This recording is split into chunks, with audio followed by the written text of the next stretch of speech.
पति महोदय ने कहा था कि ह्यूमर वगैरह हमारी जिंदगी से चला गया, तो मुझे स्मरण है ये किताब में एक ही किताब लेके आया हूं। ऐसी 5 किताबें हैं कॉन्स्टिट्यूएंट असेंबली डिबेट्स की। तो इसमें सर ऐसी 5 किताबें हैं कॉन्स्टिट्यूएंट असेंबली डिबेट्स। सो माननीय उपसभापति जी, एक मिनट प्लीज। माननीय उपसभापति जी, 75 कैसे बनाया जा रहा है मेरी समझ में नहीं आ रहा है, क्योंकि अगर हम कॉन्स्टिट्यूएंट असेंबली से 75 जोड़े तो 2021 में पूरा होता है, अगर आजादी से जोड़े तो 2022 में पूरा होता है, और अगर पहली लोकसभा से जोड़े तो वो 2027 में पूरा होता है। तो ये 75 की गणना कहां हुई, किस ज्योतिषी ने की, मुझे नहीं पता। मेरे हिसाब से 75 नहीं है, लेकिन 75 वाली फील में अपनी बात रखूंगा। हां, तो माननीय उपसभापति जी, हुआ यूं कि सरोजिनी नायडू जी को बुलाया गया बोलने के लिए संभवतः 11 दिसंबर 1946 को। कम लोगों को यहां पता होगा कि सरोजिनी नायडू जी बिहार से चुनकर संविधान सभा में आई थी। तो उनको चेयरमैन साहब ने कहा कि अब बुलबुले हिंद, नाइटिंगेल ऑफ इंडिया आएंगी, लेकिन कविता में अपनी बात कहेंगी, प्रोज में नहीं कहेंगी। उन्हें थोड़ा बुरा लगा, मजाक में ही सही। उन्होंने कहा कि आपका अब ये व्यवहार, आपका ये कहना अनकॉन्स्टिट्यूशनल है। तो उन्होंने कहा नहीं, फिर भी सुनाना होगा। तो उन्होंने एक चीज सुनाई जो मैं पेशे नजर कर रहा हूं माननीय सभापति जी को। सुबह बड़ी बेसब्री से वो कह रहे थे कि ह्यूमर चला गया, तो उन्होंने सुनाया कि बुलबुल को गुल मुबारक, गुल को चमन मुबारक, रंगीन तबीयतों को रंगे सुखन मुबारक। तो ये मैं ये बता रहा हूं कि ये हमारा ध्येय था। अब सुबह चर्चा की, हमारे लीडर ऑफ द हाउस ने बड़ी खूबसूरत चर्चा की और जिक्र किया सर्वपल्ली राधाकृष्णन का। यहां है, यहां है ठीक सामने सर्वपल्ली राधाकृष्णन। उन्होंने एक बात कही थी और मैं वो श्लोक पढ़ना चाहता हूं। मृदुना दारुणं हंति मृदुना हंत्य दारुणम, मृदुना दारुण हंति मृदुना हंत्य दारुणम, ना साध्यं मृदुना किंचित तस्मात् तीव्रतरं मृदु।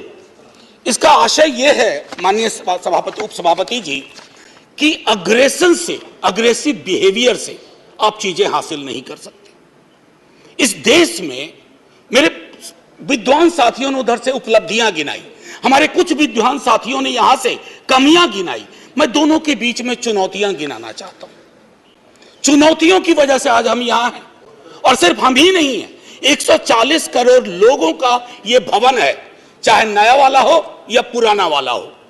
तो आज के दिन ये मेरी ओर से एक विदाई भाषण भी है, अपने दल की ओर से, इस इमारत को, जिस इमारत में हिंदुस्तान की तकदीर लिखी गई संविधान सभा के माध्यम से, और वो तकदीर लिखने वाले संकीर्ण दायरों में नहीं सोचते थे।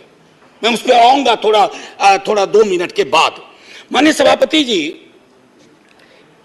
बहुत चर्चा होती है, 47 में बंटवारा हुआ था इस देश का। बंटवारे के बावजूद उतनी घृणा, उतनी नफरत, पीड़ा के बावजूद नहीं थी। अभी हाल में एक रोमिला जी की किताब आई, वो कहती हैं बड़ी खूबसूरती से, have we moved from integrated nationalism to segregated nationalism?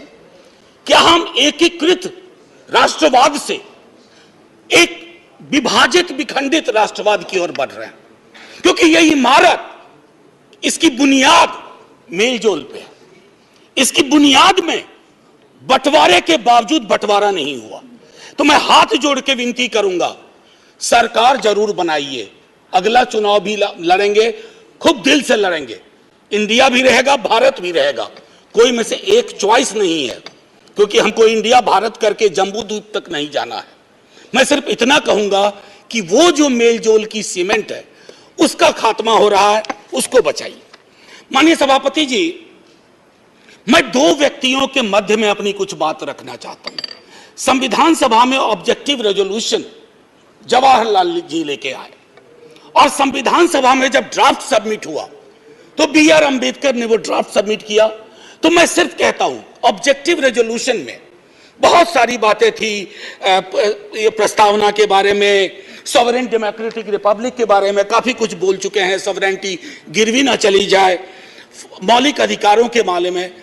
हमें आपके पीछे एक तराजू है, वो तराजू हमें लगाना होगा कि मौलिक अधिकार में कहां पहुंचे, सॉवरेनिटी में कहां पहुंचे, डेमोक्रेटिक रिपब्लिक के मसले पे कहां पहुंचे। High flying words don't cover up our failures, let's not look for that. और एक मसला आया, उन्होंने एक जिक्र किया ओथ ऑफ टेनिस कोर्ट। माननीय सभापति जी, फ्रेंच रेवोल्यूशन के बाद जब बड़ी शिद्दत से लोग काम में लग गए अधिकारों पर बात करने के लिए, तो राजा को शुरू में परेशानी नहीं हुई, लेकिन राजा को लगा कि कुछ ऐसा कर रहे हैं जिससे खुराफात की बू आ रही है। उसने क्या किया, दरवाजे बंद करवा दिए। जिस हॉल में वो लोग बैठते थे वो चले गए दूसरे दरवाजे रूम में, उसको भी बंद करवा दिया। तो वो चले गए टेनिस कोर्ट में, सारी कार्रवाई पूरी की, उसको कहा oath of tennis court. Oath of tennis court का जिक्र जवाहरलाल जी ने इसलिए किया था कि हमारे अंदर वो जज्बा हो, इमारत बनाने बिगाड़ने से इबारतें नहीं बदलनी चाहिए। हमारा जज्बा वही होना चाहिए जो ओथ ऑफ टेनिस कोर्ट में जवाहरलाल जी हमारे फर्स्ट प्राइम मिनिस्टर ने कहा। अब आते हैं कि बाबा साहब भीमराव अंबेडकर जी ने क्या कहा। माननीय सभापति जी, आप जिस इलाके से आती हैं, मैं जिस इलाके से आता हूं, वहां ये बातें बड़ी प्रबल है। आजादी का मूल्यांकन होगा तो इस आधार पर होगा कि राजनीतिक आजादी, सामाजिक आर्थिक आजादी में कितनी तब्दील हुई, अगर नहीं हुई तो क्यों नहीं हुई। उन्होंने कहा था कि एक दिन एक ज्वालामुखी बन जाएगा, और मैं उस ज्वालामुखी को बनते देख रहा हूं। वो इसलिए बनते देख रहा हूं कि जब मैं देखता हूं कि बिहार के जातिगत सर्वेक्षण पे देश के सॉलिसिटर जनरल कोर्ट में खड़े हो जाते हैं, तो मैं देखता हूं ब्लॉक करने की कोशिश हो रही है। यह एस्पिरेशनल वर्ग है, पिछड़ों की बड़ी आबादी, उसके एस्पिरेशन को आप सोशल डेमोक्रेसी के नजरिए से देखिए। जो बाबा साहब कह गए थे 31 में आखिरी हुई, उसके बाद पाकिस्तान बांग्लादेश बना। क्या इस देश को, यहां की सरकारों को, राज्यों की सरकार को वैज्ञानिक आंकड़े नहीं चाहिए? क्या आप आंकड़े आसमान से गिराएंगे? मैं समझता हूं आज के दिन यह भी हमें सुनिश्चित करना होगा कि हम इन आंकड़ों को लाएं, उसके आधार पर अपनी नीतियां तय करें। एक माननीय सभापति जी, अंबेडकर साहब दो और चीज कह के गए, प्रिवेंटिंग टिरनी ऑफ मेजॉरिटी। मैं बार बार इस सदन में कह चुका हूं कि मेजॉरिटी बेहद आवश्यक चीज है, मेजॉरिटी के बिना सरकार नहीं चलती है, लेकिन मेजॉरिटी और मेजॉरिटेरियनिज्म में फर्क है। यह फर्क अगर हमारी सरकार भूल जाती है तो बहुत बड़ी पीड़ा होती है। जब मेरे मित्र ने कहा, मैं अक्सर देखता हूं हम जैसे लोग छोटी आलोचना भी करते हैं, छोटी मोटी आलोचना जो कभी व्यक्तिगत नहीं होती है। आप कहते हो कि पाकिस्तान चले जाओ, अरे कभी देखा भी हो कितनी जगह है वहां का भूगोल क्या है, इतने लोग नहीं अट पाएंगे। मान लीजिए कि 65% लोगों ने आपको पिछली बार वोट नहीं किया, सबको पाकिस्तान भेज दोगे? ऐसी कोई व्यवस्था होती है? यहीं मेलजुल से रहना है, यहीं मिलकर रहना है। और ये सारी चीजें मैं नहीं कह रहा हूं, खुद अंबेडकर साहब कह के गए थे। मैडम, आपकी तरफ से मैं एक और चीज, एक दो छोटी चीज कह करके, इस देश की एक बड़ी आबादी, सभापति महोदया, मैं आपका सभापति महोदया अभी बिल मत, 2 मिनट लूंगा, ज्यादा नहीं, आज पहली बार हैं, इतनी नजरिए इनाद कर दीजिए। मैं सिर्फ इतना कहना चाहूंगा कि बेरोजगारी को लेकर के हमारा दृष्टिकोण साफ होना चाहिए। सरकार में आप हो, हम हो, बेरोजगारी हम सबकी पॉलिटिक्स खत्म कर देगा। राइट टू एम्प्लॉयमेंट के लिए हम क्या सोच रहे हैं, और इस देश की एक बड़ी आबादी से देशभक्ति का जो प्रमाण पत्र हम मांगते हैं ना मैडम, वो कहीं चलेगा नहीं। मैं आखिरी चीज कह करके एक सुनाना चाहता था। मैं इसलिए कहता हूं, एक घर में 5 सदस्य हैं, उसमें हर 5वां सदस्य उस आबादी का है।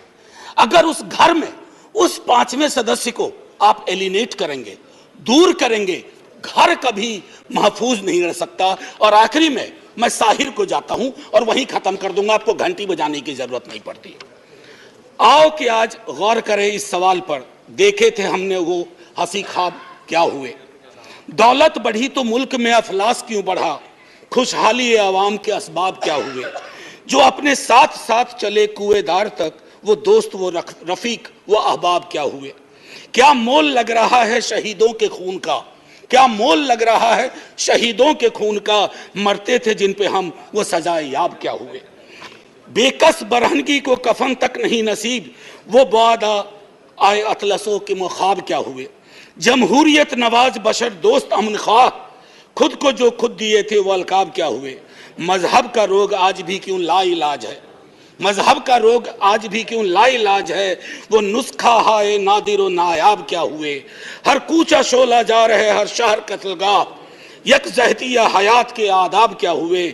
सहराए तीरगी में भटकती है जिंदगी, उभरे थे जो उफक पे वो माताब क्या हुए। मुजरिम हूं अगर मैं तो गुनहगार तुम भी हो, मुजरिम हूं अगर मैं तो गुनहगार तुम भी हो, ए रहबराने कौम खताकार तुम भी हो। जय हिंद ma'am and salute to all the freedom fighters. संविधान सभा के उन तमाम लोगों को, और मैं चाहूंगा कि सेंगोल के बगर में एक बड़ी आकृति में इनकी तस्वीरें वहां लगाई जाएं और हमें प्रेरणा देते रहें।